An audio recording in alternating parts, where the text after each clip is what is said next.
Ladies and gentlemen, welcome back to the Two Grumpy Wolves podcast with myself and Sutty. Welcome to episode 12. Thank you so much for being here. As always, got an absolute load of people here already, which is pretty nuts actually. Considering we're only on episode 12, Sutty, this show has exploded, which is awesome and we love to see it. Thank you so much for being here, Matthew, Adrian. We got Carl, we got Luke, we've got Rebecca, Gary, bloody hell. There's a lot of people here, which is awesome. Joe, thank you so much for being here. 1, 2, 3, Dragos, Broken, Dapper. Yeah, get involved in the comments and have your say on everything we get to talk about tonight, which is going to be on that crappy draw against Sunderland, unfortunately. It's going to be about our manager. It's going to be about what's going to be happening very, very soon regarding us all talking, 200 people talking to the powers that be. And also, guys, I am going to throw in the link to our green room in the Discord. This is a new feature. If you've already phoned in before, this is going to be slightly different.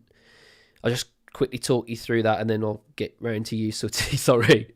But it's a very, very different feature. So basically, you'll get sent into that link. You go into the green room and I'll gradually pull you into the show. Because what was happening before, we were having loads of people, which was amazing. But it's all getting a little bit too much to sort of control the volumes and everything, so this is going to be a lot easier to do that. So thank you so much to everyone that's in the Discord, by the way. Make sure you get involved, and Sutty, I'll leave it to you, mate. How are you? All good, Dan. How are you, mate? Evening, everybody. A lot of people in the chat, and thank you for all tuning in to watch two grumpy old, well, I'm old, you're not, rant about Wolves for the, hang on, what are we on? 12. For the 35th game, of the season. We've not been happy very often, so the title says it all, really, doesn't it? But yeah, so basically, Sutty, not going to beat around the bush too much tonight. You were there for the game against Sunderland. I'm just going to talk you through how Wolves lined up and what we all look like, what we look like and stuff. But what was your sort of assessment on how we set up, Sutty, when you see the team sheet, it comes out? What was your sort of assessment on the team sheet, really? Well, I suppose he's basically answered calls to start Tolu, hasn't he? And he's still stuck with a 5 at the back, which is pretty standard. He's boring, isn't he? He's very pragmatic. He sets up not to lose instead of trying to win, which, we've got nothing to lose now, have we? Let's be honest. We might as well just have a go at everybody. I mean, it's a point in trying not to lose. Yeah, doesn't make sense. So for me, just go out there and tell him, go out there and express yourself. I mean, pre-match on his interview, pre-game interview, he did say we're going to go out there and express ourselves and all that. Well, sorry, we're only 2 minutes in, but fucking hell, honestly, just it really, really is sickening to watch. It's just, and I don't really buy in, Dan, to, well, look what he's got to work with. Yeah. That okay, it's not the best squad, mate, but you should be getting more out of that if you tell them to be more expansive. But the way we move the ball around, Jesus Christ, and it just allows other teams to reset. A bank of 5 and one closing down up top and stuff like that, and there's nothing there. And they can only be following orders. The team talk beforehand must be, let's go out, do nothing stupid, let's keep it tight for 60 minutes and let's see if we can hit them on the break, and then we'll sit back in and see if we can snatch a win. Well, is that what we really go to football for? Yeah. because I mean it was just tactically it was inept, and there's not really much to talk about it. I mean, they went down to 10 men. They were 1-0 up straight away. I promise you now, straight away when they went down to 10 men, I'd have made a change and I'd have gone to a back four. Yeah. And I would have said to our lot, fucking go for them. We'll hammer these. Because to be honest, they weren't no great shakes. But my God, Dan, they made us look ordinary. I mean, well, not ordinary. I'd have been happy if we looked ordinary. Yeah. They made us look shit. And you would have thought for vast periods of that game that it was us with 10 men, because Granit Xhaka started, he basically shepherded his and covered his back line, but then you can see his thought process. Well, these like ain't pressing onto me. I'm just going to play my normal game. They never missed their one man that was sent off for a real shit decision. My God, fucking hell, what is football coming to? Dreadful decision that took 2 or 3 minutes, and luckily it didn't spoil the game even more, because the game was so shit. It's one of the shittest spectacles I've ever watched.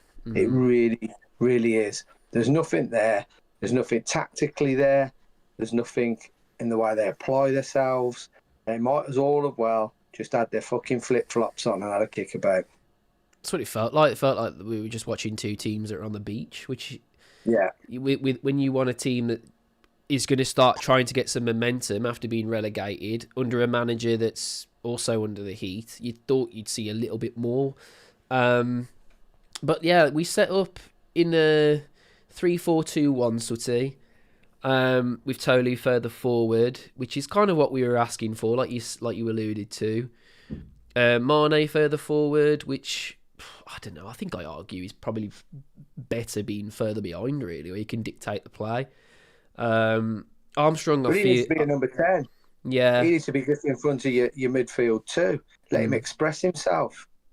Yeah, and I feel like Armstrong's, they're both of them really. They're not really 10s, are they? Like, I think Armstrong works better next to a striker, and I just feel like both of those were played so wide that it just nullified everything going forward. And ultimately, that's on the manager for choosing that system and those players. You can moan about the fact that he's got a crap load of players. He has, but you still got to set him up in a way which works dynamically with who you've got, under the attributes.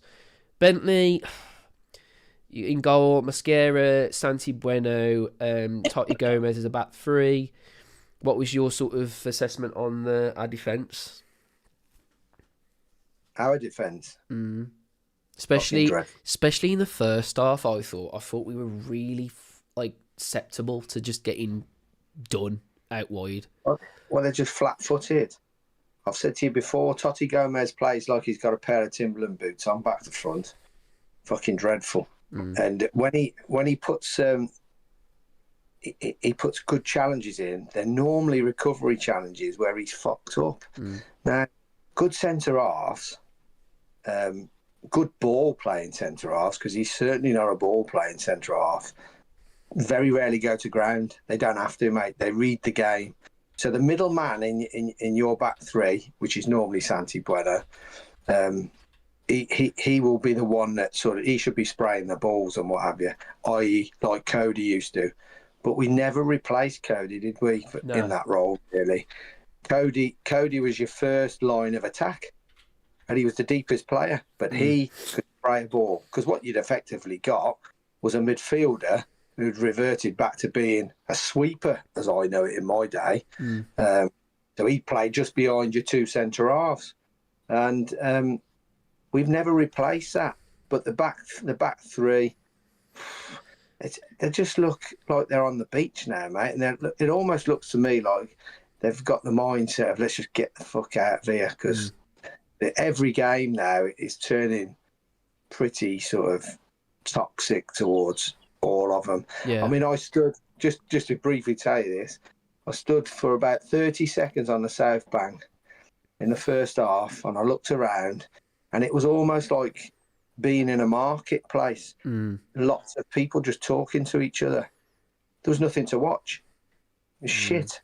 Yeah, and that's when you know in it when there's no interest in the game. No. I mean that's the wrong reason you've come there in it in the day, but they're not showing you anything to be excited about.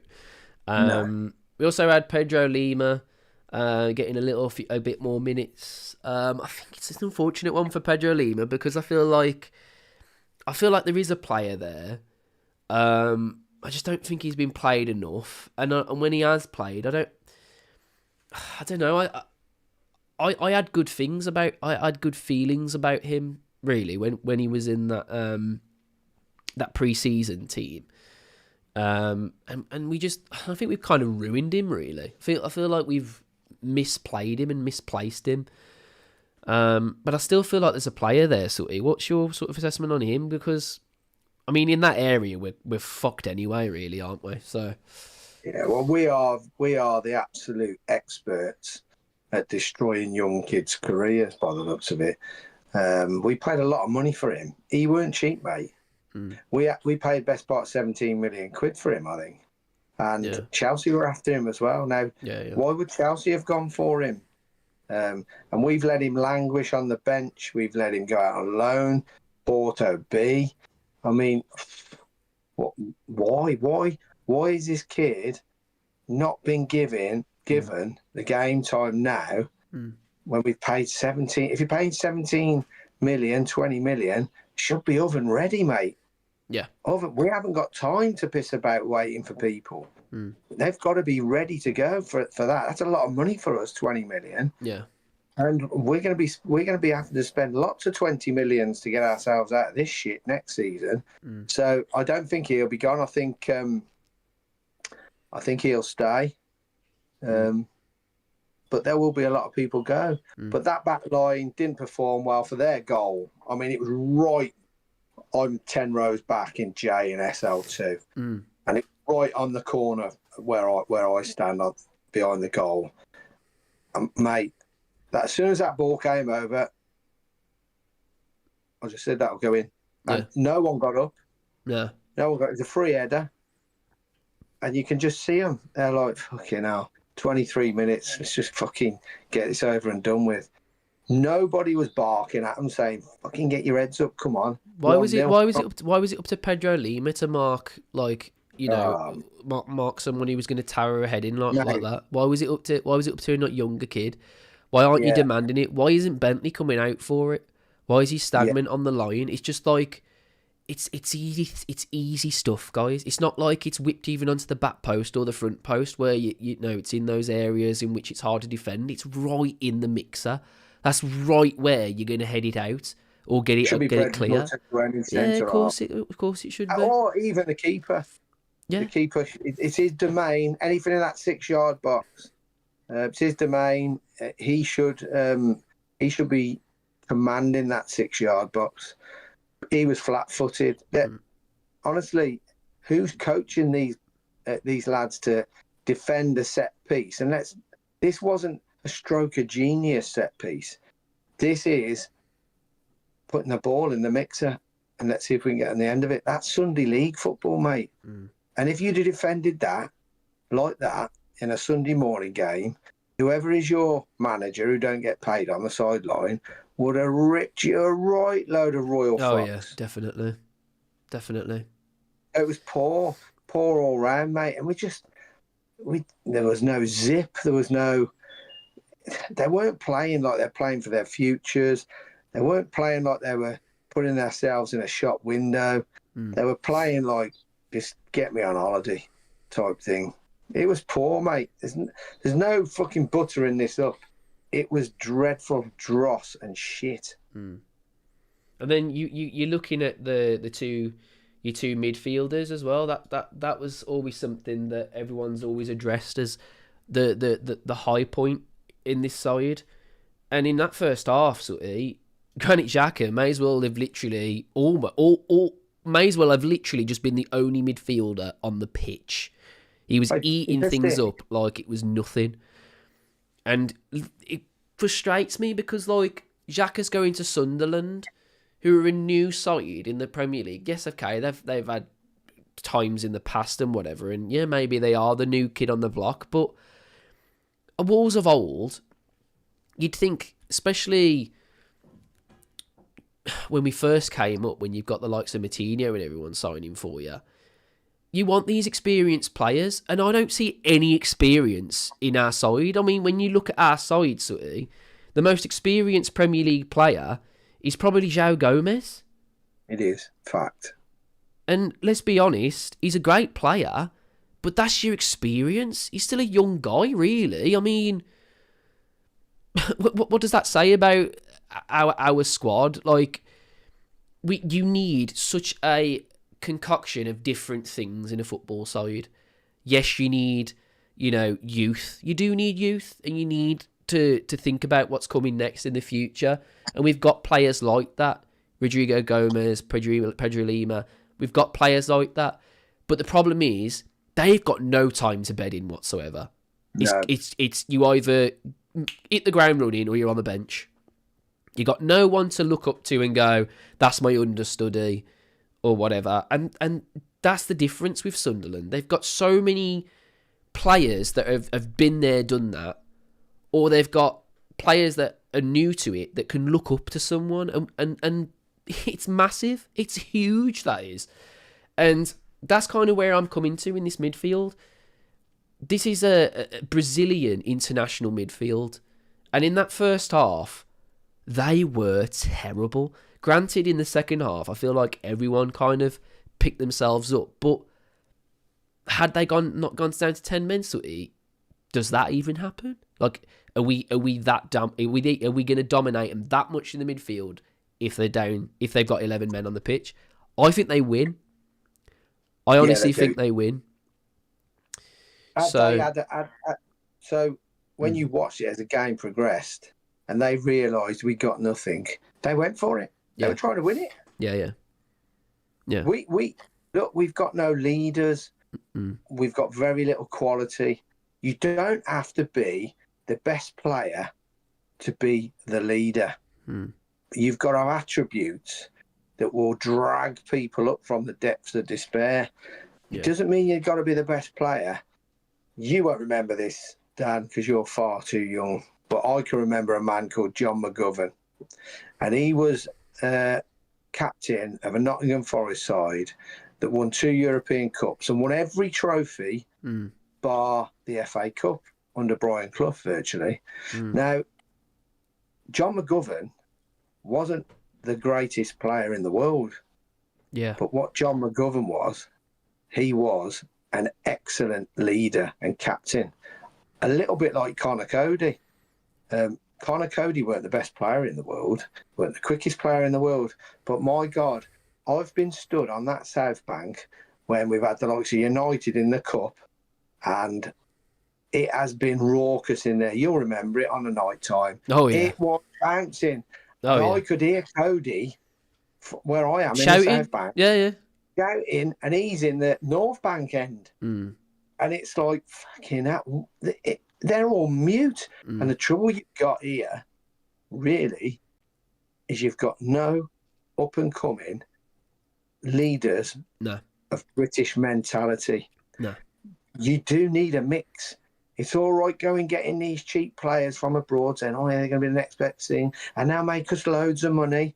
But you need a mix of British grit and guts and their flair. And if you can get that mixture right, you've got half a chance. But just going to, bloody Peru and Argentina and Belgium, these people have got no sort of gel to keep them together.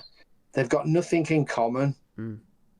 There's just nothing there. Whoever recruited this current squad of players, and we know the 3 people that recruited them, Jeff Shee, Teti and Vitor Pereira, are really, they should be hanging their heads in shame, because Vitor Pereira, we all know that he didn't get his first choices. That's fact, because we were told that in the fucking meeting virtually. And we were told that Matt Jackson's picks were basically screwed up and chucked in the bin. So, you know, there's two people here really, in Tetty and Jeff G, that really should be never be seen in Wolverhampton again. They should get fucking lynched for what they've done this season, because this side was never going to do anything. No, never going to do anything. I can remember we played Bournemouth, second game of the season away from home, and I watched a podcast of Harry Mansell. Harry Mansell, after 2 games, said, "I'm telling you now, this side's going to get relegated," and he got absolute pelters. of course he did. Absolute pelters. And the lad, in all fairness to him, stuck to his word. We're getting relegated. This side's not good enough. We're getting relegated. And, you know, the happy kind of us sort of, no, this is far too good. We spent 100 million quid. Well, I could go and spend 100 million quid tomorrow on 300 fields full of fucking horse shit. Cost me 300 quid. Yeah, I get what you mean. I've bought anything any good, does it? No. Do you know what I mean? So they've let us down, and they've got to be held accountable for letting us down, because what we saw on Saturday is a culmination, and it's been in the making since last May, June, July, because this isn't something we've just fallen off a cliff. We've just got worse and worse and worse, and then we dragged ourselves up a little bit, but we got worse again, and now, fucking hell. I mean, there's no fight in this lot. I wouldn't trust any of this lot, really, without any British grit behind them to you know, make a challenge to come straight back up. I'm worried about next year. One, because same, mate. I don't believe their words, because we've been here before, and 2, I just do not think we've got the right people at the helm to put all these fantastic words into action. I think you're right, mate. I absolutely think you're right. I am the first person to always defend if we've got an out-and-out striker on the pitch, but Tolu... why the fuck do you have to prove me wrong, my friend? Because I have been defending this guy so much, but he was absolutely shite, wasn't he? Oh. Useless. Touch was awful. Passing was dreadful. The only person that passed worse was Totti Gomez, and if you're just about getting worse than him, you've got some fucking problems. And honestly, some of his finishing, some of his... The way he's like thinking, it's like he's already thinking he's missed. You can tell he's like, it was such a great play right at the end of the game, crying out for a goal, throwing men forward, and you've got Angel Gomez, who's been terrible all season, but fair play to him, makes a good pass, all right? Passes it over to Armstrong. Armstrong does really, really well to redirect it, to be fair, because he's a little bit over him, to be fair, but he manages to get it over to Tolu, and Tolu just uses his knee, and it goes over the bar, and you're thinking, fuck me, mate, you weren't pennies. You were a lot of money, and it's just like, what were we thinking, man? Like, what the fuck were we thinking, signing these players, man? I just... The worst part about that signing as well for me, Dan, is we've signed him in blind panic, obviously. The fucker never played till November because he weren't fit. Yeah, exactly. Weren't injured. Yeah. Weren't injured. He wasn't fit. Fucking, how long does it take these people to get fit?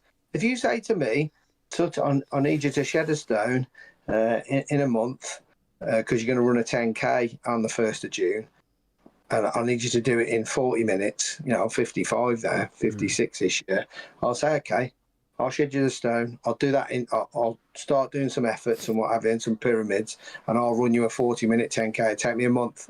I ain't really run for 6 years since I broke my ankle up, but I'll do it. I'll do it. It'll take me a month. Give me a month. Yeah. These fuckers are getting paid 20, 30, 40, 50 grand a week. Oh, we've got a Wolves. We don't have to start playing till November because Jeff said anyhow the first 15 games don't fucking matter. Oh, fucking hell. So it don't really matter. So the mindset within the club straight away is absolutely fucking wank, mate. We need people in this club who are fucking winners, proven winners. Not without sounding horrible. The guy that's coming here, Nathan Shee, is a troubleshooter because every company he goes into for Fosun are deep in the shit. They don't send him there unless they're in the shit. He knows nothing about football, but what he does know is how to get a business back up and running. So Jeff, what the fuck is Jeff Shee still doing, popping up every now and then like a fucking jack in a box? Because he shouldn't be fucking allowed anywhere near it. He is the sole reason why we are in so much shit within this football club. And might I add as well, a lot of people might not like this, but he has been left alone to basically cause so much fucking havoc, and he's been left alone by the man that owns the club.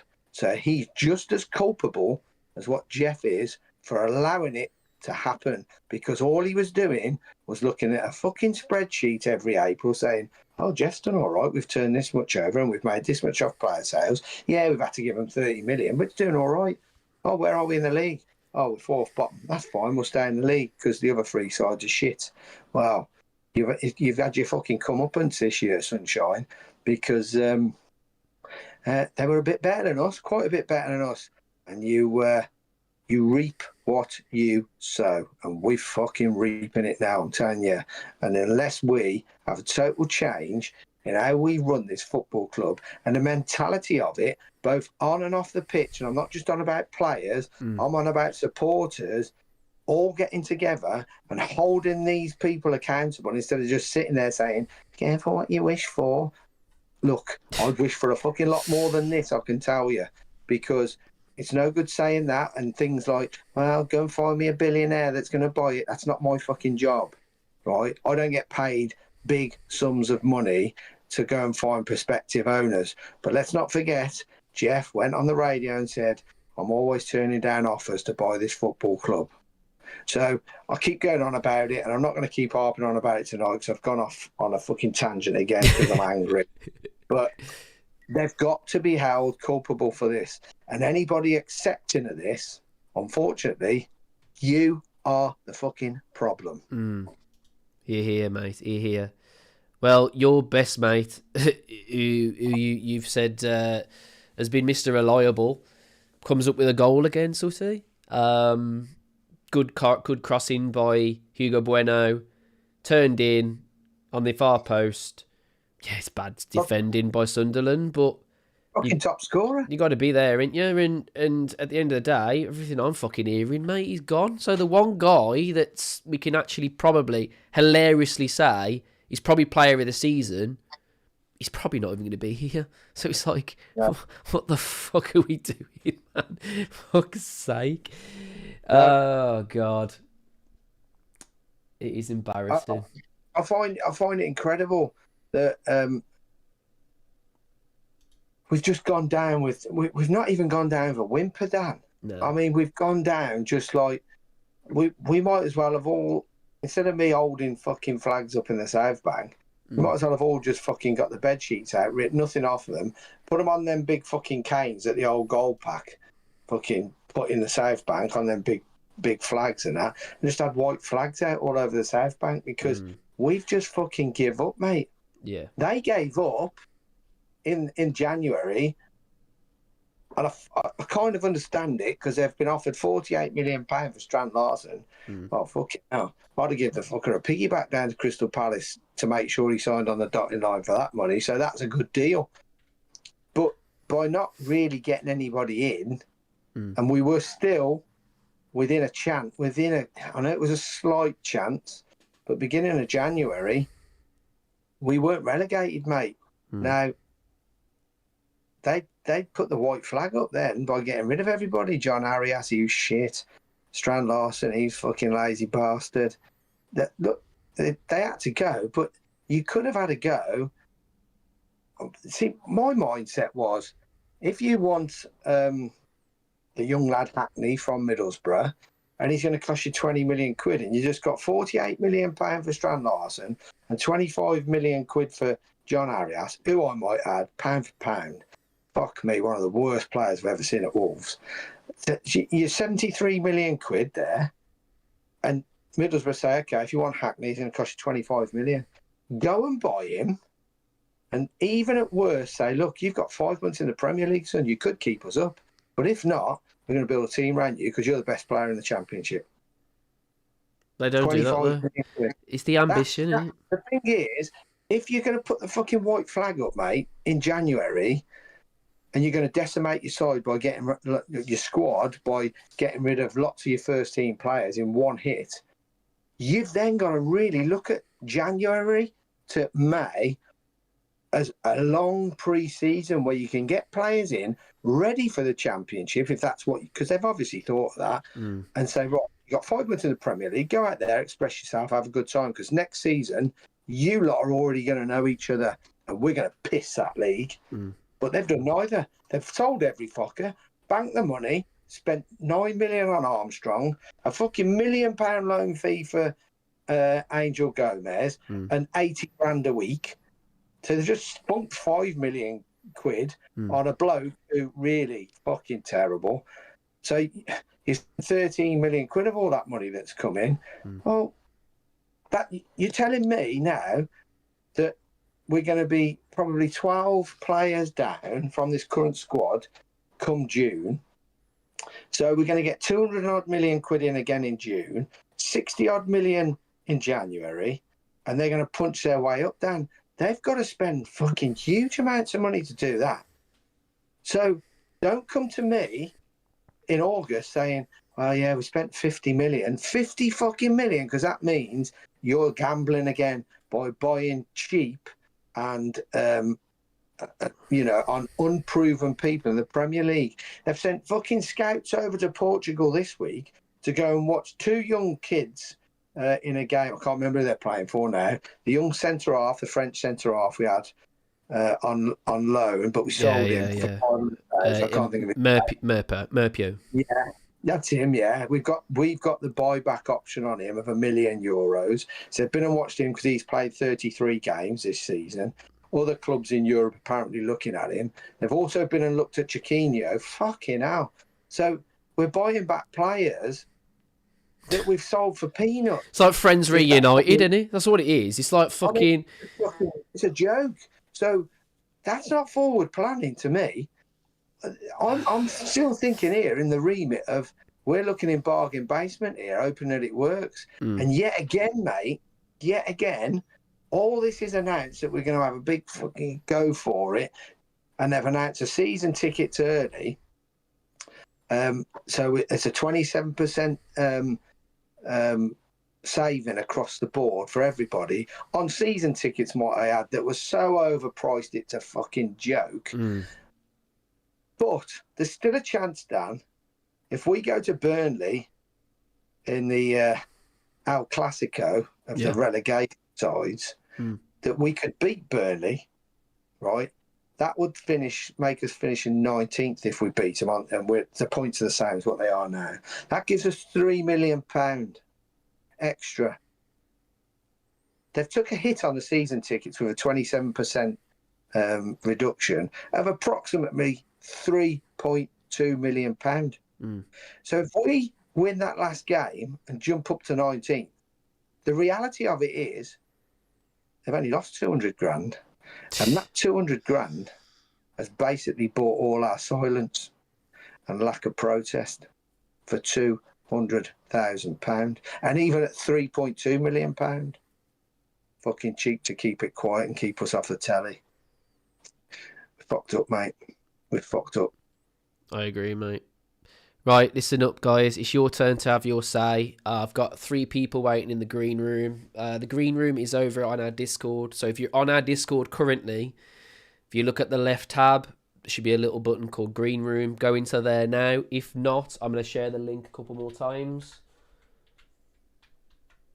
Go into there and we'll get you in one at a time, and we'll just have your say, basically. That's what this is all about. Yeah, there's not really much else to say about the Sunderland game from our perspective, but if we get you on, say about what you think about the game, what you think about the Wolves in general. Just get it all off your chest, basically. It's basically a therapy session at this point. We're essentially therapists. I'm going to get Scott on. Make sure you have headphones or you turn down the stream so we don't get any echo. I'm going to get you on in now, Scott. Scott, you all right there, mate? Hello? Hello? Oh, I'm gone. It's my fault. There you go, mate. Hello? You should unmute yourself. You should be all good, mate. I'll let you sort that out. But yeah, so you were kind of alluding, while Scott's sorting himself out, we were alluding a little bit there towards, protests and everything, and you've put something on social media, haven't you, regarding protests and stuff. I just asked a question, Dan. I just said on a couple of, I did it on Wolfpack Facebook page, how people, I didn't actually run a poll as such. I just asked the question, how people thought this season's gone and rank it out of 1 to 10. And do you think that we gave up protesting too soon? And the Facebook page was a little bit more balanced. And as you can imagine, X is just a cesspit of negativity anyway. So that's why I always seem to have a look on X all the time, because it sort of runs in line with what I think. But X was, I think, out of 200-300 comments, there was only one that basically didn't say, we shouldn't protest, but just said it's too late. But the trouble we've got is you've got to ask yourself this: do you want to stand outside at the Fulham game 90 minutes in protest, or do you want to go in and final home game of the season and see all your mates, you stand around and have a laugh and a chat and what have you? It's me, I'm always up for a protest. I don't give a fuck, to be honest, but it's whether, if you call it, and some want to do it, some don't. It's a funny one. As I say, this was our final chance if we wanted to do it, but it's getting everybody on board to do it. I'm quite prepared to stand outside the Billy Wright with a flag on the fence opposite and just stand outside for an hour, hour and a half. What we're can sing "Si Senor" on the Waterloo Road if there's enough of you, can't you? You fucking hear. Yeah. So, but yeah, I think they. I hate to say this, but I think they've won the battle, this current battle, because our silence has been bought to some degree.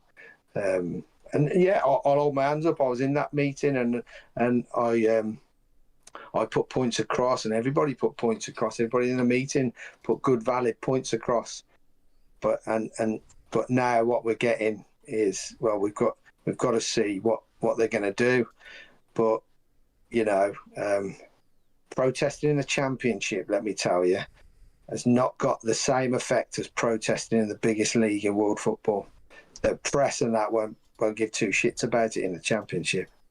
So you can say, oh, well, we'll give them 6 games, and if we're fucking languishing down the bottom, we'll protest. Well, it just won't be the same. So we've either missed the boat, or we all decide to have a protest on the Waterloo Road at Fulham at home. But I'm along the lines myself, Dan, is these fuckers couldn't give a shit about us. They're looking for the best ways out of this club, these players. Right now, they'll be talking to agents will be talking to them, gotten prospective moves away. If they're not, I don't hold any allegiance to any of these players that are playing for us now, because they're all looking for a way out. And if that's how they're going to behave, then they don't deserve my support. And I don't criticise anybody in Old Gold when I'm in that fucking ground. I never call anybody out until the 90th minute.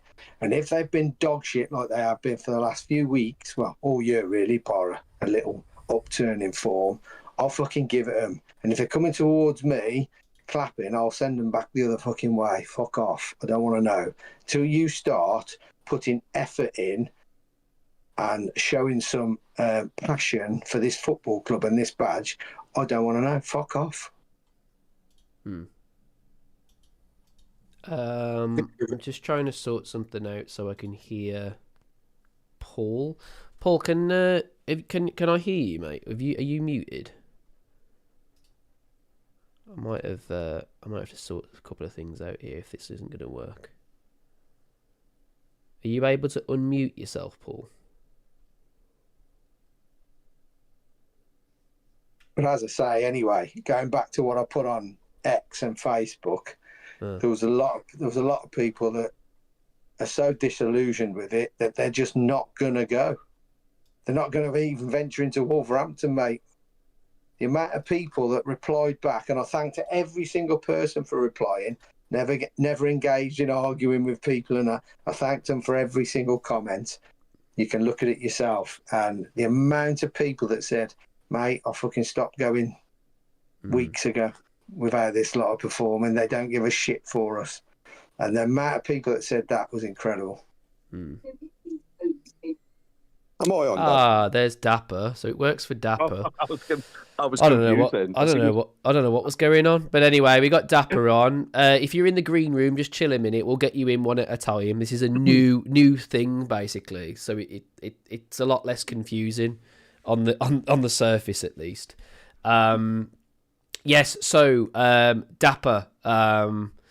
Thank you very much for waiting and everything. What was your opinion of the Sunderland game, mate?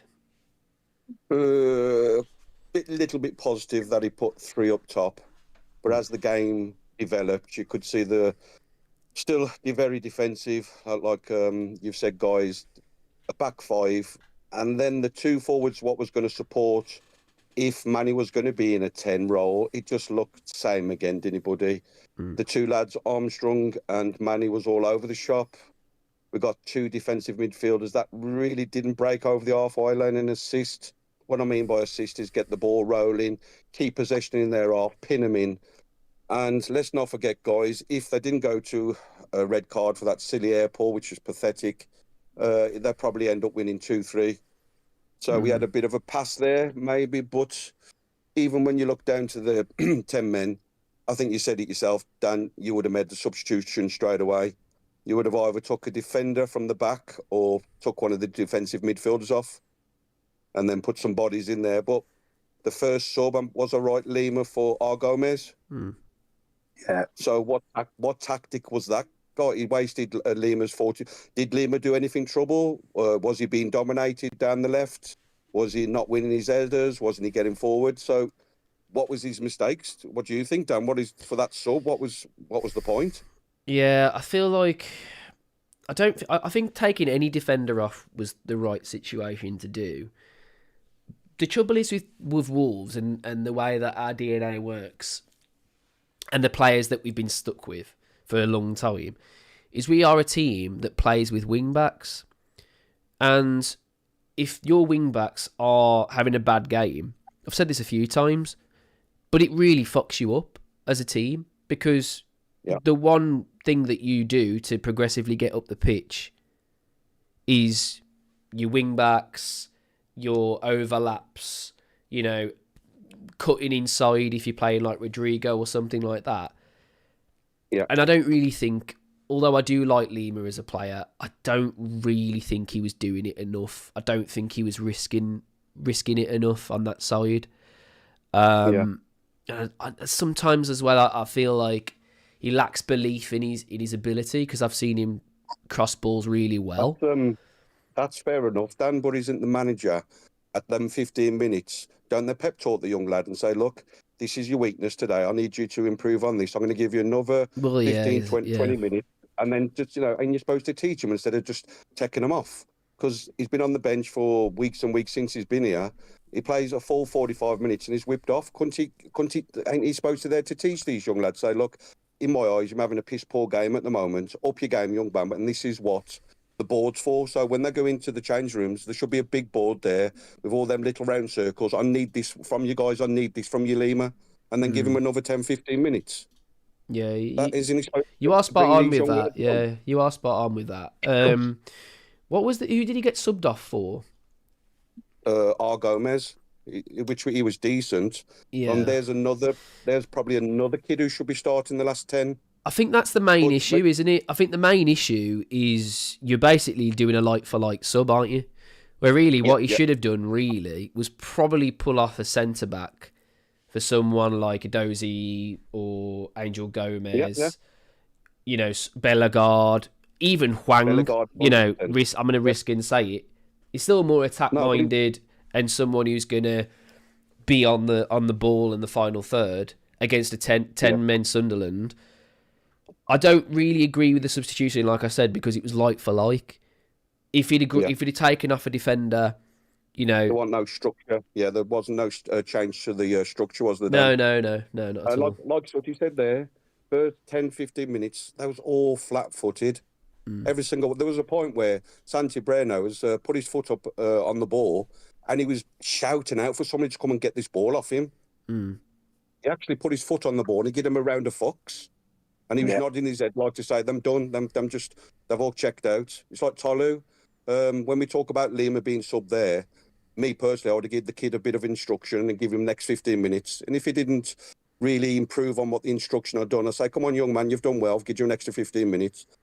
So the week before, he does some subs. He doesn't leave. Well, I think we're losing the game, which we do any week. We're thinking bring Tolu on.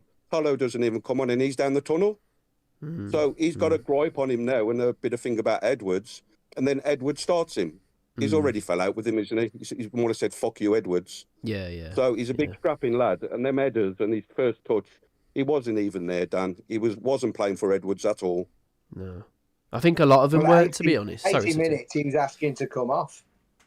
Yeah. He just didn't want to be in the play. Telling him, "I want to come off." Yeah. And just the performance. But sometimes you don't have to do the subs, Dan. You can actually change the shape of the team if you're not in it. Correct. How many times for 20-odd games have we gone, how pathetic it in a bit of a way anyway, to play 3 up top, which we expected, but still have a flat back 5, Dan?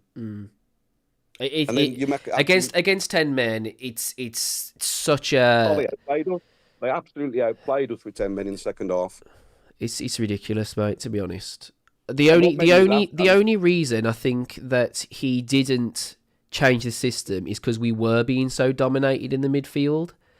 But the only thing I could say to that is when you've got you've got more attack on the pitch, you're going to push their midfield back. That's what we needed to do. Really, we needed to pin them back, and we weren't really. Like, they were unlucky, really. That sometimes, even with 10 men, they were still coming at us. Yes, they was. Which is and just they played ridiculous. It on the floor. They played it on the floor quite well as well, Dan, between the lines. Playing the little pockets of triangles. There was just, because we're so flat-footed, like Sutty said, that it was easy to do the triangles past us and get down the flanks and put crosses in. It was like, I was thinking, this is a piece of piss. If you watch us when we press, we don't actually press. No. We make it look like we're pressing. Yeah. They don't actually press. They're fucking bottle jobs, I'm telling you. They're cowards. They're basically chasing shadows, aren't they? What you've got in the dugout, you've got a fucking coward in the dugout who's not prepared to change a system within the side. Like Dapper's just said, these are highly paid professional footballers. And apart from in goal, most of them should be able to do a job anywhere on the fucking pitch. It's as simple as that. You can kick a fucking football and you've played that. All these players have played since they were kids, and they were played in multiple positions when they've grown up as kids. That you should be able to say, right, we're going 4 at the back, you're going there, you're going there, you're going there, and we're going to fucking attack these. Don't have to make don't have to make many substitutions. You just have to be able to change the system. But this guy is too pragmatic and he's too fucking negative, and he sets up to not lose. Well, the chances are, if you at any sport, at any level of sport, if I come up to you in the change room and say, "Are you going to win today?" and you said to me, "No, I don't feel it, Gaffer." Well, you wouldn't be playing for me. No. Because I want to hear you before you go out saying, "I'm going to win my personal battle, and if we all win our personal battles, we'll win the game." Not one person on that side the other day won their personal battles. Now, what does that tell you? What does that tell you? The manager got outdone by their manager because they went down to 10 men and made it look like we'd had one sent off. That's how fucking bad we were. So if you've lost the battle in the dugout, the chances are you're going to lose the battle on the pitch. And that is where it starts. If he's not good enough and up to it in the dugout, then you will not win on the pitch. 100% Sutty. It's like, and what was this sub with Breno? Another fullback took off again. He's come out and said that he's harbouring an injury. But the thing is with me is that if he's harbouring an injury, that's fair enough, and you're making sure like he's obviously, you know, getting enough minutes to make him happy, but also actually, you know, making sure he's okay. I do get that, but it's almost the nature in the substitution. It's like, I don't know, it's like boring. It didn't look like he was struggling. That's my issue. Like, yeah, okay, you're harbouring an injury. It is what it is. It's probably something he said after. I can't help but think it's an excuse. I can't help it because he didn't run injured. He wasn't. No. He didn't look like he was. He looked like he was angry to come off. Yes, he did. Yes, I agree with that. Yeah, he did. So if he's angry to come off, then it's obviously not a planned substitution, is it? And a planned substitution is when you know a player's harbouring an injury. I just think he lies. I genuinely think. I don't want to say it, but I feel like we all have to. Every fucking time he comes, we'll talk about Rob Edwards. Fuck it. He comes out, and smiling. He just thinks we're so fucking stupid. He really does, because he says something like, "Oh, we matched them," or I felt like it wasn't as bad as what people were making out. Or he's always making excuses. Just say it as it is. You weren't good enough. You can't be happy with the draw. It feels like he's happy with the draw. Why? We're fucking relegated. Go for it. He said a comment either last week or a week before. He said it's very hard to play in this atmosphere. Do you remember that, guys? When he said I was raving at the fucker there. It's like, what we like, I think Sutty said it the week before. What am we supposed to be happy about here? Sutty said there's people talking about the weather and fucking the holidays. This is what I'm saying. I say this is what I'm saying. There's more atmosphere in fucking space. Do you know what I mean? Like, what the fuck's he on about? What the fuck is he talking about? Again. And how did Angel come on, being a lone player that doesn't want to be here, or he's a fucking off, come over Bellingham in that number 10 role? Why is Bellingham not coming on, man? There's a few substitutions in particular which pissed me off why they were still stood on the fucking bench. Because you've got three players that I looking at that bench. We're probably going to make World Cup this season, by the way. Yeah. Right, international. And I'm thinking, hang on a minute, how the fuck are they not coming on?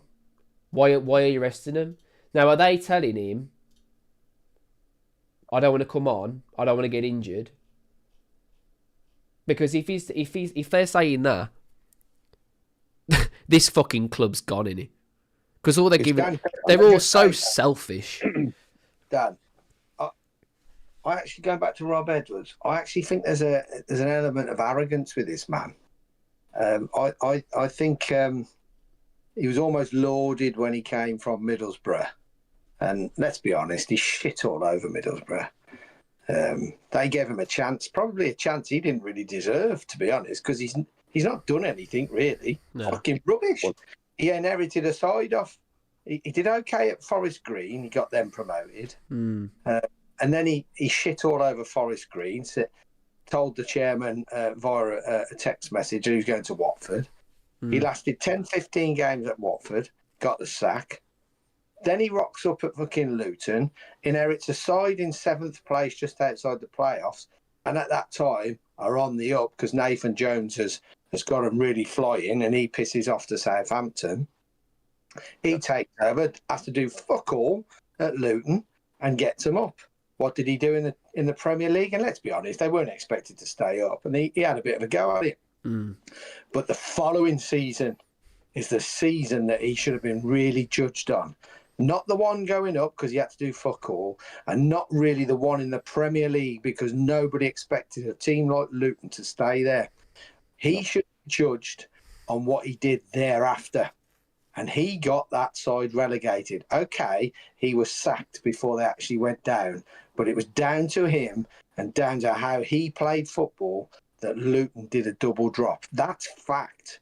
Now, we're saying here that we're going to give a bloke who is always nervous, smiling, and licking his lips like he's just come out of a nightclub cubicle with 3 of his mates at 1 o'clock in the morning after a little lighter. You know what I mean? He had a bit of a sniff. Yeah, well, I'm not saying anything, but I worked in nightclubs for 8 years on the door, so I know the signs, and that's he's a bit too twitchy for my liking, and he comes across as a bit fucking arrogant. To call your own fans out saying it is not easy to play in this kind of atmosphere, that is an insult. And if I was a club owner, I'd be ringing up Nathan Shee saying, get him out of this fucking football club. I don't care if you've just spent £2 million on him. Go and get somebody now that's going to, it's too late now, but I've done this weeks ago. Go and get somebody now that's got some gravitas, that's going to attract players and who's going to have respect in the changing room, where we can go and buy half decent players and they'll want to come and play for us. I have probably no doubt that he will be in the dugout for the first game of next season. I'm not saying that's what I want, but I cannot see these owners and this chairman and this head of recruitment throwing the book at him. And do you know why? Because they spent £2 million in compensation to get him here. And I just do not see what direction this reactive manager... There it is. There it is. The active manager... Yeah. He reacts when we're in the shit. In the shit. He doesn't outthink any other manager in the dugout. And might I add, for every manager that's managed in the Premier League since the day it started in 92, 93, the first, I think it's 50 games of each manager that's ever appeared representing a club in the Premier League, he has the worst record in 34 years for the first 50 games, points per game. He's got a 14.28% win rate. And you're telling me that we think he's good enough. He's learning in the job. We don't need some fuckers learning the job. Just like players that are coming in that we're spending 5-6 million quid for, and we're expecting to learn on the job. We used to have players, the likes of Jota. When we had Jota, we bought Neto to learn off Jota. And when Jota went, Neto was ready. We always had somebody in the wings ready to go, and then you didn't mind letting Jota go because it's 45 million quid, but we paid 9 million quid for Neto, and he was looking the part. We don't do that now. What we do is we go and spend 17 million quid on young Lima, and I'm not pulling out young Lima here. I'm just making an example, saying to him, right, here you go, son. Go on, do it. And what happens? The poor kid's running around like fucking Colombian drug cartels got hold of him and fucking dunked his feet in fucking big lumps of concrete. It's fucking not on, mate. The planning in this club from top to bottom is fucked. And until we have a major reset, and I'm including all of us here as fans as well, and our mentality on what we're prepared to accept from this football club, then we are fucked. You can't just keep saying, well, they're my boys and I'll keep rocking up, you know, I'll support the boys in old gold. I've been to the 4th division. Yeah. I've been in that ground when there's 2,300. That's it. An elite game. Right. Fucking I do believe Rubbish. Like you But I said, tell you now, I said to you before, we had fuck all back then. But what we had was a die-hard set of people within the club that wanted to get it back up to somewhere where it should be. We ain't got them now. We ain't got them now, I'm telling you. 20,000 next year again. You'll all get a ticket next year. Mm. You'll all get a ticket. 100%. Back to normality. All the happy clappers are pissed off and all that, and then back to normality when you've got to go to a cold game on a Tuesday night and travel down the motorway for hours and hours. They'll do for the Premiership because they want to see the Spurs, the Chelseas. Mate, they'll still have a fucking positive to swing out of it though. Like it's cheaper fucking buzz tickets or some shit. The other thing about him being arrogant as well, isn't it coincides that when Silva comes in, we go on like a full unbeaten run. So obviously when the lads touch back at Molineux, that first couple of weeks, obviously he's going to put his point across anyway. He played with Nuno. Okay, you're playing with the back five. This is what we did. He's going to bring that experience. Yeah. So we went on a bit of a run, and he was brought in to be number 2, wasn't he? Yeah. So after that bit of run, you think that arrogant prick has more or less said, "Oh, he's taken the glory off me." I can see all the lads are happy on the training ground, and probably done another decision. And he's got, "No, I'm going to do it my way this week." I've not seen that Silva now for weeks and weeks by the side of him. Not Trollope, I don't know the name of the other coach. I see that other lad by the side of him. I don't see his number 2 by the side of him, Dan and Sutty. You're right, I never even thought about that. It's true. So, when he came in and we had that bit of an uplift, so he's come to do a job and he's talking to the lads and saying, this is, when we play this wing-back system, this is what we have to do. We have to tuck in, then we have to break, which we did against Villa and whatnot, if you look at the goals. But since, I've not seen number 2 by the side of him. All I see him is sitting in the background, sitting down. True, yeah. I'll keep an eye out. I'll keep an eye out on that. You never see Silva come to the touchline down at all. But anyway, Dapper, thank you very much as always, mate. Brilliant as always, mate. Thank you very much. Appreciate you. All right, brother. See you soon, guys. Take care. See you, mate. Ciao, mate. Ciao. Bye-bye. Take care. Cool. Let's get Paul on. See if I think he's unmuted now. Let's go. Paul, mate, you're live. Oh my goodness. Can you hear me? Yeah, I think. Yeah, go on. Say something else. Can you hear me, Dan? Yes. How are we doing, Paul? No, I'm good. Paul, what do you want to say, mate? Get it off your chest. Am I on now? It seems like Yeah. We can hear you, mate. Yeah, carry on. Dan and Sutty. I did say I'll give you a little, if you don't mind, in a while. Only a short story about when I went to Eindhoven with my mate. Yeah, go on, yeah. Lighten the mood up a bit, Dan, you know what I mean? Anyway, go back to the Sunderland game. I'm a big chess player. I once played USA Navy champion. I lost 2-1, but I took a game off him. Fair play. When a team goes down to 10 men, it's like losing your queen in a game of chess. If your opponent loses their queen, the space opens up on the chessboard. Really, you can start getting in different positions, and you can actually be a bit more attack-minded.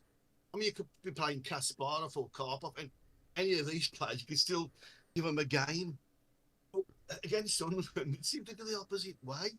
There's no 1-2s, there was no overlapping, there's no creating space. There was just nothing. Well, they're down to 10 men. You got to make the pitch bigger. We made it smaller. I mean, there's one long ball from Sunderland, and they caught us, but whether they scored, if I remember right. Now, to me, that's down to the manager, not down to the players and shit. We know that they're not up to the standard. But surely you can do something with them. Like I always say, a bad worker blames his tools. Now, what's pissing me off, Dan? I go all through all the different sites and that. I listen to all the views and that. And they keep on about, this guy loves the Wolves. He knows the league, not his team. I mean, they even talk like this Edwards is doing us a favour. Now, if I become the fucking manager of Marks and Spencer's and the sales went down by 50%, and I said, well, I love Marks and Spencer's. I mean, these Walmart goods, what was imported from China or whatever, this is not my sales team.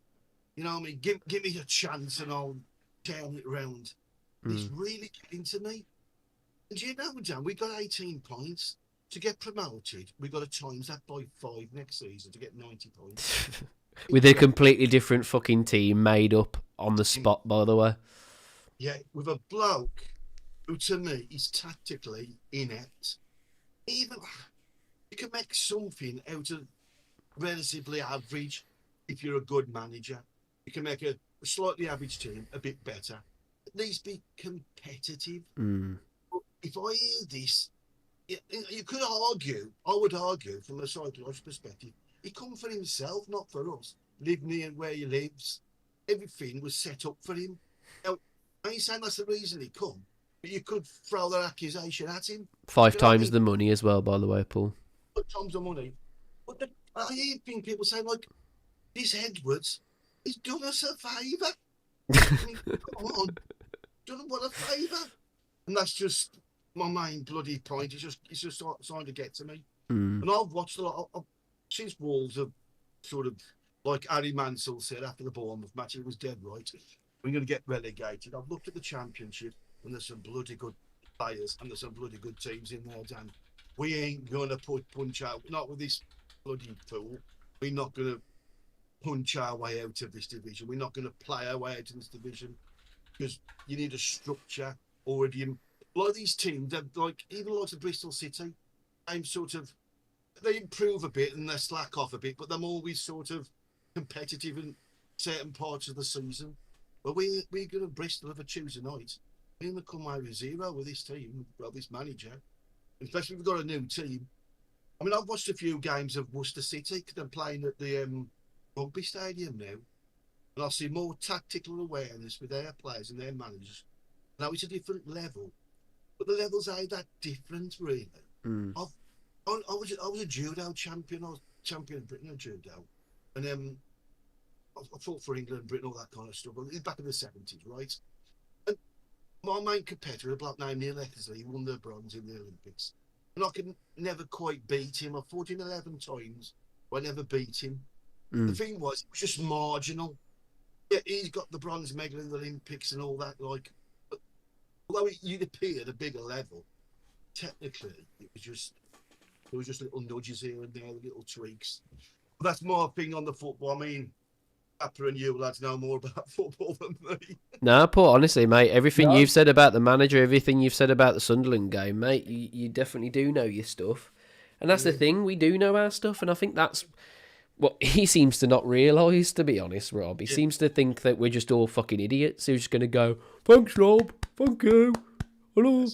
You know what I mean? Well, it's just... Like I say, that smacks of a bit of arrogance, Dan. I think he almost thinks you can fucking say what you like about me. I'll be starting next season. I told you this, though, didn't I, Sutty? If they sack me after 10 games, I'm walking away with £2 million. I told you this, though, that he was never, ever losing his job. I've said, how many fucking times have I said that? Probably on about 4 episodes now, right? This guy could do anything and he still stays in this fucking job. Because they aren't going to say that they've done wrong because they've laid so much on the line for this guy again. It's so... It's dreadful. I mean, Sutty nailed it when he said he took over Luton, there was 7th. You know, when he took Forest Green Rovers up. But he's never really built a team as such. I mean... That's what's scary, isn't it? Yeah. I mean... Michael Carrick put the footprint down for Middlesbrough. True, that's true, Sutty. That's the playing style. He's like the doctor who took over after Harold Shipman. He's on a winner. I mean, nothing to lose, really. Anyway, oh, Paul. Fucking hell. Harold Shipman had a bit of planning about him, though. Oh, he planned it, and he did it well. Fucking hell. At the moment, I'm writing my memoirs, like a bit of a book. About all the antics and all the back in the 70s and 80s. Oh, yeah, go on. Tell us your story. This one was me and my mate. Wolves had got in the UEFA Cup against Eindhoven after we won the League Cup. I think it was September after. Anyway, me and my mate said we fancy going to that match. But anyway, the club come out with this idea that you got to be a member of the supporters club and all that, and you know, with me and my mates' record at matches, we had no chance of getting a ticket or getting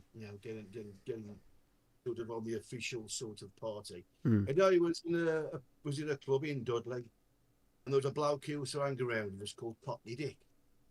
Down, yeah, was his name, Cockney Dick. Go on. He supported Arsenal, but he also supported Wolves. He must be my mate, only about 17 or 18. He says, the Cockney Wolves are taking a couch to Eindhoven, you know, for a hotel, one night in a hotel, and like, you know, not like 50 quid. I thought, bloody hell, that sounds good. We ain't got tickets, but none of them like that.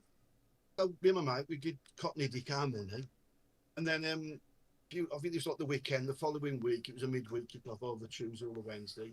He told us to make our way down to ML instead. Off we went on the train, like, you know, because we've got a sixpence platform ticket and sneaked on the train. We get down to ML, had to go really early as well, what the commuter train. Anyway, you end up on this couch, and it looked like a couch from like On the Buzzies or Carry On, Carry On, or you know, or Carry On. Yeah. I got this freaking couch, and I'm all there. Then like it was like a Millwall band stag do. You know, you had Harry the dog kind of characters. They all had beards and they were like striking miners. I said to my mate, oh shit, we fucked here, you know. We get on the couch and this big greasy one comes up to us and says, I hope you're going to stand your ground when we get there. Like, I thought, oh shit. Oh my God. I'm already in enough trouble. Anyway, so this couch, we get to sort of Eindhoven, quite late when we got there. We had the hotel was like a bit like a tower block in Tipton, been done up a little bit like. So we go into this hotel, grab bags. You don't need passports then. You look at a piece of paper back in the day. Anyway, so the night time, the following day, we had breakfast and something to eat, and we went around the town.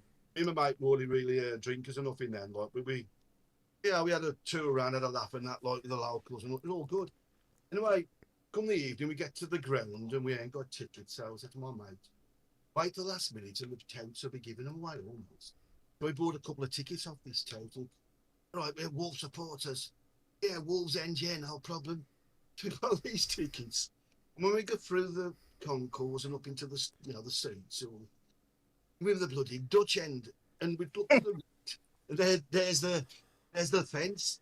So they chase us to this fence. We managed to jump over the fence and get into the Wolves supporters end. Oh my God. A bit seated and a bit standard. I said to my mate, good hell, we got a lucky one then. Anyway, it gets worse. So at the end, we lost 3-1. I think Andy Gray scored for us. But the Eindhoven, took all the Ajax had that. Remember the Ajax Academy? Such a now you put young Dan. Well, they had this academy where they played total football. Remember sort of? Yeah, total football. Johan Cruyff. Yeah. Well, Eindhoven had a lot of their players and brought up in the Ajax school. The players off the pitch, you know, in a lot of ways. We gave it a go anyway. So straight away, the coppers have got the eye on me and my mate, like, and I'm thinking, I've got enough bother back at home. So and when we come out the ground and we seen all them nutters with, to this day, I don't know if they supported Wolves. Probably. Something might know, the black guy named Cockney Fred. He's got the Wolves matches a lot. He was there as well, but he were with this lot. We come out the ground and this old woman has got a push bike with 2 baskets on, one on the back and one on the front. And they're selling souvenirs. But these couple of Dutch guys jump her. So me and my mate said, we are having this. So we steam into them while my kung fu kicks the one. Next thing you know, all the Dutch fans think we're causing trouble. They'll come pouring over. All these nutters on this couch lot went steaming in. There was a massive brawl. Anyway, because we've been already spotted, me and my mate get chucked in the meat wagon. He went, oh shit. You know, we tried to do a good deal. I said, I ain't going to last 5 minutes in the Dutch prison, you know, with my haircut and that and my body shape. The sisters are going to love me. Shock, right? Chuck us in this cell. A couple of hours after, this interpreter comes in, but I can't understand a word he's saying. I thought I was German. Because I was obviously speaks the Queen's English at the time, black country from Tipton. I don't have a clue. Anyway, and I said, you, this And this one copper come in. He kept calling me a hooligan. I think it was almost like my name was hooligan. Me and my mate being the same style. I said, oh, no, I don't even have this, man. We ain't done nothing. Anyway, the next morning, quite early, we had to go on an identity parade. So I was about a line of 12. Me and my mate, I'm about 10 stone wet through. With like the wedge haircut. We had all these blokes with beards and jackets. I'm thinking, an identity parade, you're supposed to be like close similarity, like woman, it's like woman, it was the woman on the bike. And it goes to the first 4 people, then it comes to me and looks at me like a sort of a green type smile, and then taps my shoulder. Oh shit. So I stepped forward, the cop said step forward. I thought that's it. Thinks it's me. I went back down the rest, and they picked my mate out. So I ended up back in the cell. I thought, shit, that's it. I'm going to be on the door for this, mate. I'm going to get sick. Imagine me in a Dutch prison, you know, with the sisters. Anyway, so about an hour after, they took me in the interview room, sat me down, and there's over young copper again, hooligan. He's called Mr. I think you should keep calling him Mr. Hooligan. And when this woman comes in, and as I was explaining things, I hear the word help. Oh, brilliant. And at that point, he said, no, this chap was helping me. I thought, oh, man, I got away. Oh, man, this is great. Anyway, the way for about another hour, and I saw all the paperwork out. On the way out, my mate was in the foyer. And I thought, we seen that woman there, and I've still got it to this day, Dan. And sort of, I've got this like pendant, like commemorating the match more than I know. That's class. They give me and my mate one each. Anyway, I thought that's a result. Anyway, Yeah. we get back to the hotel. The fucking coach is fucked off and left us. And all that stuff's been nicked. Oh my god, mate! What the fuck? It's true. Obviously, this is true. Oh my god! The concierge, sort of this bloke, found the coppers. The same coppers come to the hotel. I'm sure this copper thought my name was Mr. He goes, Mr. Hooligan. Yeah, I'll be fucking hell. Anyway, Oh my god! For work and end up travelling through. You know, we went through sort of Holland and a bit of down towards Belgium. Ostend. We got home in the end. But it's just like What a trip, mate! Fucking hell! You ain't getting that no more, son. no, man. I said to myself, oh man, this is it. I mean, I will. That's what I like. So my mum writing this book. I've got loads of stories. We once nicked a double-decker bus to the Derby, and there's an old woman asleep on the back. I remember going to Edinburgh, and my mate got knocked through a window, CNA window, and when he woke up from all the glass, and he nicked the jacket off the mannequin. It fits, but there's all blood coming down his head. He goes, it fits perfect. Fucking hell, Paul! I'll tell you what, Paul. We'll have a fucking story every poddy, mate, because it sounds like you've got a fucking load for us. I'm writing them down, right? It all started when my daughter goes to the Royal Academy in London. Well, I was at the Royal Academy as an actress and all that, right? And anyway, everyone's told the director. He said, have we got any stories? And I told him a few more stories. And the director of RADA in London says, they're too far-fetched. Nobody will believe it. Mate, not for a fucking Wolves fan. No. I will say this, all these antics I got up to, right? It's looking back in history, right? These things are right. It's almost looking back at the 1066. It's an historical event. It's a good laugh now, and I'll share these stories. I'm writing them down, making me book. It's all good. But I'll tell you, just before you go, like, I'll tell you one story. I've got a lot of bother as a kid and all that, right? And my dad was a law-abiding citizen, never done nothing wrong in his life. And all the social workers, probation officers, Borstalls, you name it, of course, sort you out. But the day my dad come in the Borstal to see me, visit me, his first day he ever had off at work. And I tell anybody on here of any age, don't get in no bother. When you see your dad in a suit with shiny shoes, had to be held in a holding cell, be searched twice. He looked at me, I looked at him, I thought, shit, what have I done? I brought shame on my own, man. I can't get emotionally, Dan. Sorry about it, but it's like I brought shame on him. And now he's in there and he's so naive. He said, Paul, behave yourself. I'm sure you get at him. You know what I mean? I said, Daddy, don't work like that. That shame of my dad. Never forgot it. Daddy, with me now. Bless him. That was the biggest lesson I ever had, man. I'm getting a bit emotional, but mate, that's what it's all about, mate. Paul, mate. That's what it's all about, mate. Honestly. I thought Liking it up with one of the Mate, stories. I'll tell you what, we fucking needed that, because I saw a comment just as someone went, we just keep saying the same fucking things. And it's true. We fucking do. We do. But it's so hard not to, because this club is on a fucking round. It's on a merry-go-round. You think him off the ride and you go, oh, there it is, that's me stop. And you go, oh, fuck me, still moving. Fucking hell's going on here? And then you wake up the next morning and your fucking chairman's being fucking interviewed on the fucking street. And you wake up the next morning and you're thinking, Jeff Shee's still farting around. You know what I mean? It's just, this club makes you go mental. It makes you say the same shit over and over again. So you know what? Paul, thank you so much for coming on and lightening the fucking mood up a little bit. Even if it is the Two Grumpy Wolves podcast, I do love a lovely story, mate. You reminded me of my dad then, man. I love that. Football like you, lads, and like the analyse it and dapper and that, but no, we love it. We love it. Thank you, mate. Always lighten up the room. That's it, mate. That's it. Cheers, Paul. I appreciate you, Paul. Lads, See you next time, mate. What a story. Right. I love that guy, man. Honestly, hearing him talk, I could just see my dad in a pub. Do you know what I mean? And he's just fucking going off. And honestly, that's a Wolves fan, man. Honestly, with the most passionate storytellers. Fucking brilliant. We're going to get Micah on. He's the last guy in the green room. We're going to get him on. Make sure you unmute yourself, mate, when you come in. I can do that for you. And then just unmute yourself, Micah, and you're live, mate.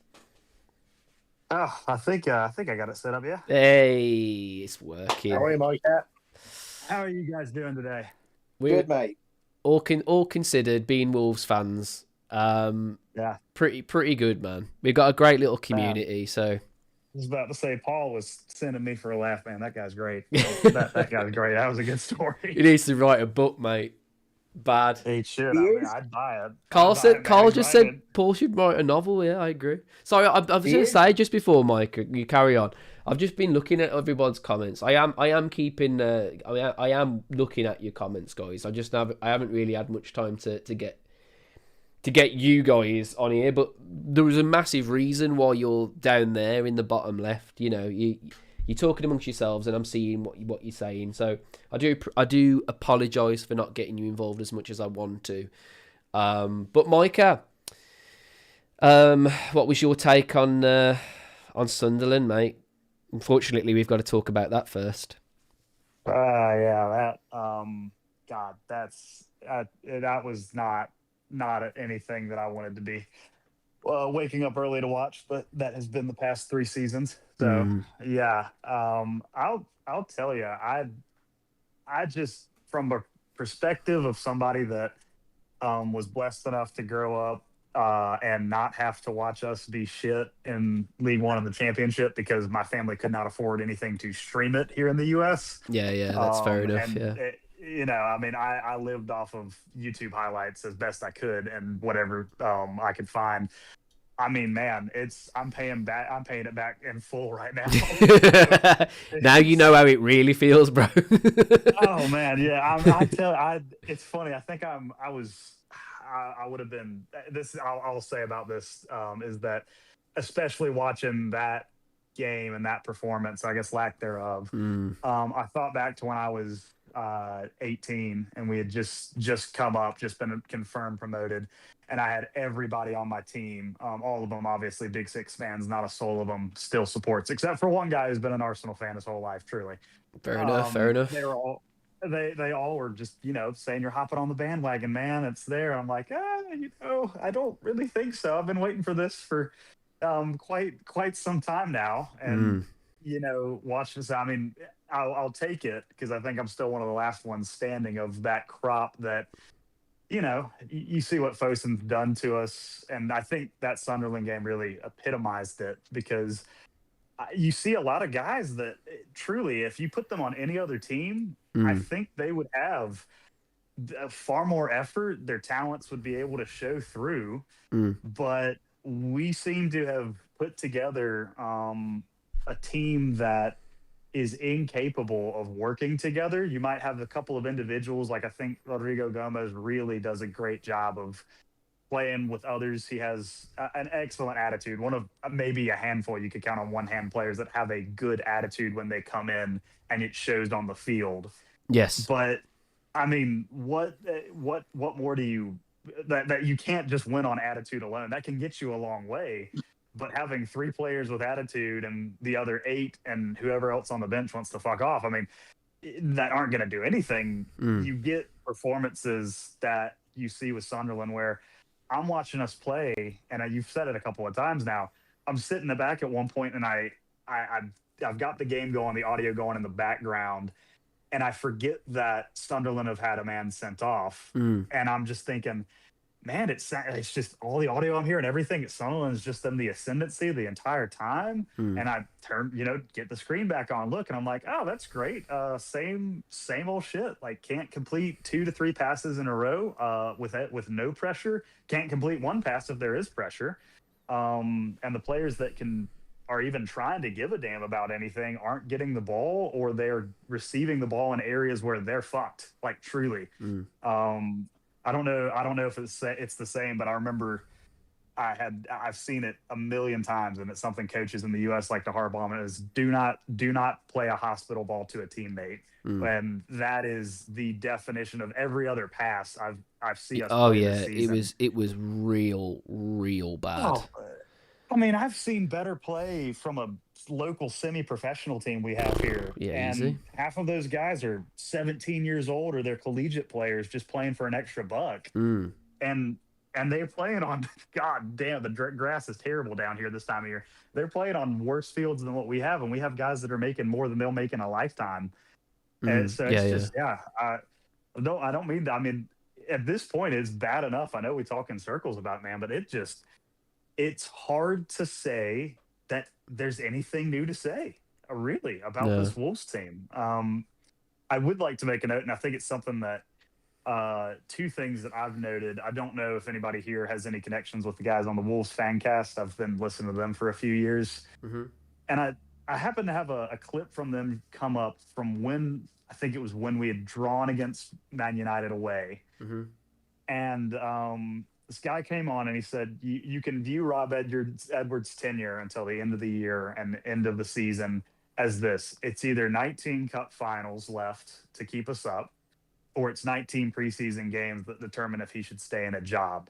Because if we get relegated, but we play really well and, we just can't win out, then that shows you what you need to know.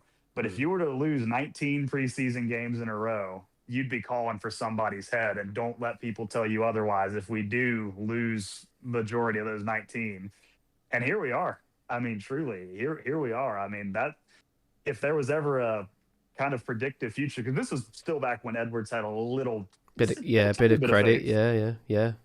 And I mean, it just I'm curious as to y'all's thoughts on that, because I know everyone's turning increasingly anti-Rob Edwards, and you've made some very good points so far about seeing how, he comes off as with an arrogance, and he's not really willing to accept blame. He doesn't like to take anything off of the players, but he doesn't do anything. Like, you look at good coaches like Mourinho would make himself look like an idiot if it took the pressure off his team, and you see players willing to die for him. I see Edwards saying, well, if I can make an excuse, I'll make it. But it's, I can't look bad and the club can't look bad. I can leave a little bit of ground to make the players look like shit, because I don't care about them. That's my perspective. But I'm curious if y'all pick up on that in the same way I do, because I just see it as very poor management and coaching when you as a coach are never willing to sit down and say, look, I got it wrong. We had some maybe individual errors, but this is on me, because I've not seen that, but maybe once this season. Truly, I think my fear is we're going into a more hostile league, like the Championship. People are like, oh, the Premier League is the cream of the crop. It's this, that, and the other. The problem is with the Championship, mate. The games are gritty as fuck. And you've got to be up for it from the start, because if you're not, you get behind real quick. And my problem is with Rob Edwards, he doesn't seem to start games well. His teams seem to have to really assess what's going on. And like Sutty was saying, he is reactive. He hasn't got a game plan that works against another manager. He takes him ages and ages and ages, and then you see him bring the players over when there's an injury. Yeah. Every fucking game. He always brings them over and goes, right, now we're going to think about this. Like, bro, you have to be... You have to know. Do your homework and fucking know. Because in the Championship, mate, every game it just gets harder. Especially the midweek games as well. You've got to have players and you've got to have a manager and a fan base together in unity. Because if you've not got that, we're gonna get relegated again. Honestly, I look at Leicester. I look at Leicester and I'm like, how are we different? How are we different to that club? Dan, there's 91. There's 91 other football league sides within the professional sides within this country in the top 4 tiers of English football. I'm telling you now, whether you look at the top of the Premier League all the way down to the bottom of League 2, with his record, there's not one of those other 91 teams that wouldn't have sacked him. And I'll leave you with this. Truly. I'll leave you with this. There are more sets of bollocks in the women's team who play for Wolves than there are in the men's. Here. Mate, I saw some. I saw some proper. I saw some. I disagree with you. I saw some fucking challenges going in, and I was thinking, "Fuck me, who's making those? Who's winning that second ball like these fucking women are?" Because no one in our team, as soon as there's a second ball gone, they're like, "Oh god, who's near it to get near it?" Because none of them gun for it. The only person I think guns for it is Adam Armstrong, and I think the only reason he's really giving a shit is because he knows he's going to be here next season. Saturday, Tuesday every week. It's a tough league. I'm telling you, 46 league games. Then you've got cup games. If you don't go very far in each cup, you're playing 50 plus games. Some right shitholes. Tuesday night, Saturday night. Injuries you play with. You're getting like injections because you've got to play injuries. And if you're not up for the fight and show some grit, then you ain't doing nothing in that league. It is a vile league. And let me tell you this as well: it's ranked number 7 in Europe, the Championship. Yeah. There's it's something that I think. You mentioned something earlier as well that stuck with me, which is. Oh, lost you a little bit, Micah. You still there? Hang on, let me see if I can fix this. They're, trying to talk them down. You can't really use that. And so, people forget. It's like, no, this is not a league. It's definitely a league that if you're in League One, you want to get to. You want to get to the Championship. But if you're in the Championship, you want to get the fuck out of there as quick as possible. Oh, yeah, definitely. I've seen that. I worked with a Blues fan for, 5 years. And, I don't have any feelings but hatred for that club, but I've seen him suffer for quite a while, and I would have loved for that suffering to continue, but I do think they might get promoted ahead of us if I'm being honest. How many times have you seen teams who've got into the Championship playoffs and they've lost in the playoffs and then they've plummeted? Fucking so many times. Look at West Brom. I mean, you've got to get out first. They were lucky to get fucking. They were lucky to stay up this season at West Brom. Oh yeah. I've gotten by the way, I'll make a note. The only fans who have ever harassed me all the way in Lower Alabama have been West Brom fans.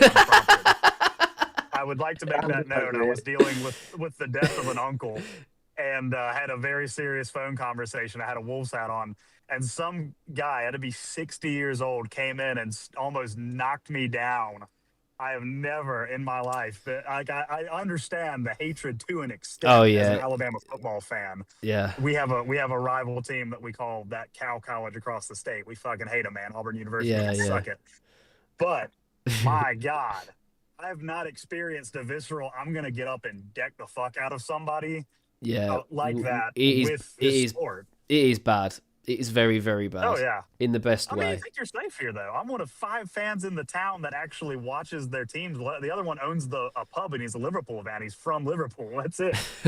But I mean, at the same time, I kind of wish that some of our players would put up as much fight as that guy did, seeing a random Wolves cap all the way in Alabama. There it is, mate. Standard there, mate. That's it. Yeah. Thanks very much, Micah. Appreciate you as always, mate. Thanks for waiting, by the way, in the green room. Yeah. I know you had a little bit of a wait. I apologise for that. But Paul was spitting, man. Paul was spitting. Yeah. You got to have your stories, mate. You got to get those stories, bro. Y'all have a good one, then. I appreciate you, man. I'll see you later. Bye-bye. Yeah, cheers. Lovely stuff, Sutty. So, all that's left, really, is to talk about Tuesday, mate. Because, I mean, we've got Brighton. Is there much point in fucking talking about that? Who gives a fuck about that? There, I'm telling you. It'll be when you remember we went with Lopetegui about 3 years ago. Yeah, we lost 6-6. Yeah, that wouldn't surprise me at all, mate. The only reason they stopped scoring against us on that Lopetegui side is because they felt sorry for us, mate. Mate, they tore us a new arse. I'm not saying we're going to lose 6-0, but I wouldn't be surprised at all. But yeah, I mean, you can get your thoughts in the comments if you want about Brighton. But to be honest, all these games coming up, mate, I just couldn't give a fuck, man. Just get us out of this fucking league and let's just try and do something next season because fuck me, it's been so embarrassing all season long, mate. All season long. I work with kids, yeah, and they're all supporters of all different teams. But when I've got baggy supporters and I've got Brummy supporters and their kids and they're having it off on me, I can't say nothing. I can't say nothing at all anymore. I used to be able to say something. I can't say fuck all because we're shite and it kills me every time. But Paul says, is Sutty going to this forum? I would pay money to see if he would be there, mate. They ain't going to let Sutty go to that. Jesus wept. No, the thing is, when we went to a meeting, there was 10 of us, went with the Fan Alliance to the meeting, and it was brought up about the fan forum. It was actually Dazzling Dave's idea. He brought it up and fair play to him. He got them to agree to it so that 200 fans could go and ask a question. Now, I'm not sure how this is going to work because 200 fans asking questions over a 2-hour period, well, that's about 40 seconds of question and answer. So not everybody's going to get their questions asked. But what we did say was that's not for us to go to. That's for... So anybody who was at that meeting will not be at that fans forum. We didn't even apply to go. It was for people that want to ask their own questions and get their own answers. So no, I wouldn't. You'd much rather been a fly on the wall at the one back in January than this one anyway, because that was a bit not heated, but a lot of truths were spoken directly to the chairman in the boardroom. Yeah, so I mean, it's going to be an opportunity for fans to talk to the powers that be. I'm really intrigued whether Rob's going to be there. I'm going to be honest, because he does not take criticism at all. Like, genuinely hates criticism. So he's going to have a swarm of people with criticism. And I just don't know whether he's going to be able to fucking handle it, to be honest. Now, me and Sutty were talking just before the show started. It's going to be interesting as well how it's laid out.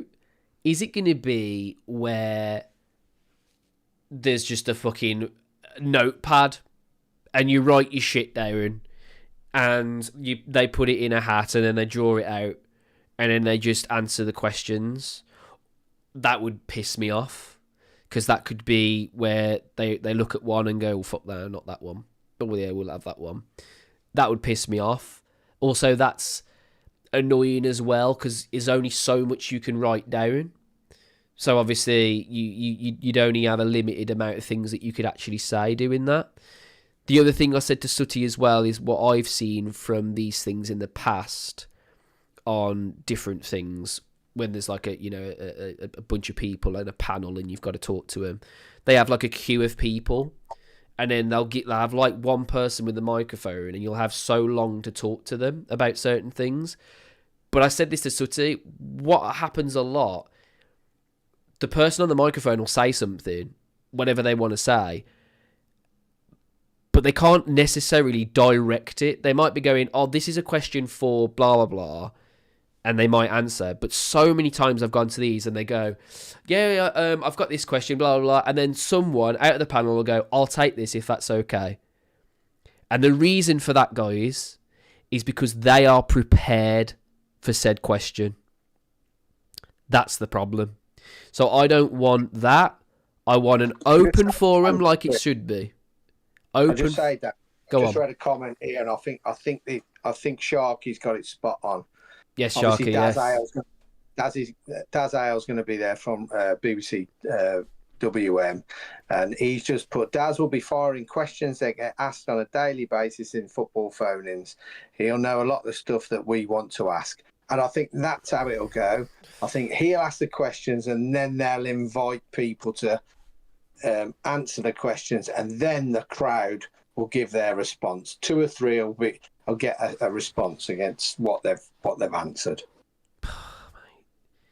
I just feel like it's one of them where they haven't spoken to us for such a long time, and it's such an opportunity to get a real feedback. And I just don't want them to hide. Like, take it on the chin. Things are shit. Talk to us about it. You see, for me, I think a 2-hour meeting with 20 people would have been far more productive, because every person could have asked their own individual question. Yeah, because you're going to get a lot of people in the 200 crowd that are just going to be sat there listening. I'm really skeptical about it, because you're inviting a bunch of people that you don't know. They could say whatever they want. So there has got to. I feel like they'll say that there's got to be some sort of policing around things. I think we deserve more than that. I think we deserve almost like everybody's fucking putting off the amount of times.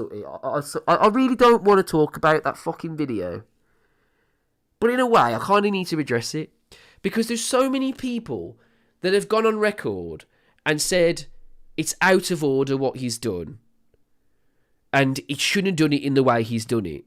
And I'm like, but the thing is, what's going to happen is, at this meeting, they ain't going to answer those fucking questions. So the questions that you want answered, you can't say it to them. You can't go up to them and talk to them and say it to them like a fucking grown adult. You've got to wait your turn, be one of the lucky 200, then you can hopefully say what you want to say. And for me, that ain't getting answered, is it? And I know what the answer's going to be, and you know what the answer's going to be to the Jeff question, Sutty. You know what it's going to be. We saw. I think what you've got to ask yourself about that. I know we're going off on a tangent again. I couldn't give a fuck. But what you've got to ask about that is, okay, the lad videoed him and asked him questions. If he hadn't have done that, would the club have gone on record and said, "Oh, by the way, Jeff was here on Friday"? No. Absolutely not. Nobody would have known. And we were told categorically in that meeting in January that Jeff Shee is absolutely nothing to do with Wolverhampton Wanderers. He will be having no dealings with Wolverhampton Wanderers. He will be nowhere near Compton or Molineux. Jeff Shee is nothing to do with this club. Nathan Shee actually said to us, I do not report to Jeff. I report directly to the owner. I have nothing to do with Jeff. He openly slagged Jeff off for some of the decisions he made, and his words were along the lines of, I cannot believe what I've walked into and some of the most ridiculous decisions and choices that Jeff's made. Those were his kind of words. Might not be word for word, but that is basically what he said. 12 weeks later, he's still on the payroll. Jeff's at fucking Compton. Now, come on. You can slag off the lad who took the video. You can slag us off for, talking about it. It matters not whether he was there once or whether he was there 50 times. He was there. Had he not asked him that on the video, I knew about it last Friday.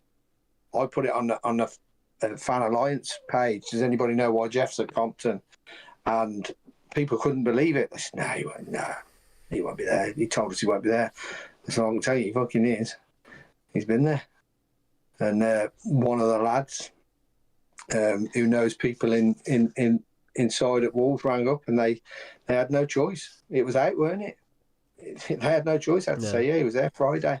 So unfortunately, yet again, for me, maybe I'm not very trusting of them, but for me, they've lied in the initial case, and the trust was broken. Hence, I go back to what the start of the show, when I put two little questions onto social media yesterday, asking, what do you think of the season so far? And do you think the protests were ended too soon? That is the reasoning for it. And because Jeff should be nowhere near this club. Now, somebody said, well, he was here because he was discussing a sponsorship deal. Well, he's got nothing to do with the club. What's he doing with sponsorship? Yeah. I'm sorry, but has nobody in this club got the foresight to think, if we've got to speak to Jeff, we'll do a Teams meeting? We were told Jeff was going to be in London, in an office in London. Still lives in Tetnall. Well, he lives in Tetnall. But that's by the by. He can live where he wants at the end of the day. But we were told he's got nothing to do with the running of this football club. Even though he's head of Fosun Sports, which Wolves comes under that umbrella, this guy, Nathan Shee, bypasses Jeff Shee with any decisions and goes direct to the owner. Well, that's clearly not the case because he's having a meeting. Now, it doesn't matter whether it's 1 hour, 2 hours, 3-day meeting. He was in the building. He should not have been here. They told us he wouldn't be here. Unfortunately, you've lied, and I hope somebody brings that question up. But the answer's going to be what we've been told, isn't it? Because that's the PR answer. Yeah, but I've just given the answer, what they've told us at the meeting. Why is he there when you categorically told 10 people from the Fans Alliance that he had nothing to do with this football club? You have no dealings with him. You don't answer to him. You answer the owner. So why is he at Compton? That is what you've told them. So why all of a sudden have things changed? And let's be honest, they've only got to admit to that one time in being there. He could have been there fucking loads of times. Nobody really knows. No. So I'm hoping somebody has got the balls to stand up and ask that question, because I'm pretty sure somebody will. Somebody will, because there's still a lot of people in the mindset that Jeff's got some say within this football club. Yeah, I'm sort of in the camp of maybe Gestichu and George don't really want to work with Nathan because he's not worked with him before, but would work with Jeff. Do you know what I mean? Do you see what I'm trying to say? Like whether maybe there's like a little bit of a, I'm not going to deal with you next season because, I don't fucking know yet. This is all fucking tin foil hat bullshit, but you know what I mean? It wouldn't shock anyone if it came out tomorrow, would it? That's the fucking problem at Wolves. We're a fucking circus. You can ask about recruitment and all this, all you like.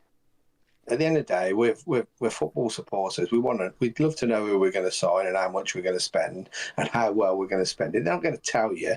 That really is a waste of a question.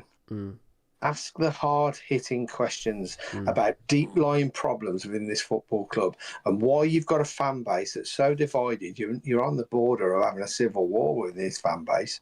So you really have got to ask the hard-hitting questions. The football questions, if they do the football bit right, then they could clear all this mess up. But they're just making an absolute mess of it year on year. Now, that, like I said to you earlier, they floated us with a little 27% reduction on season tickets that was so overpriced before. They're not really losing out because they've had 2 years of the higher price off us. We shouldn't be paying that much for what we've been watching. Absolute fucking rubbish, mate. So them giving us £3 million, well, losing £3 million, basically giving it us back in our back pocket, it's nothing to them. Nothing. So I do hope, and this is a call to all of you out there who are going, because there's 200 that you and I know 3 of them watching here every week. Ask the hard-hitting questions. Don't be frightened to ask the questions. Make them feel uncomfortable where they have to answer you. Right. So I'm going to call it there, mate. I appreciate you as always for coming on.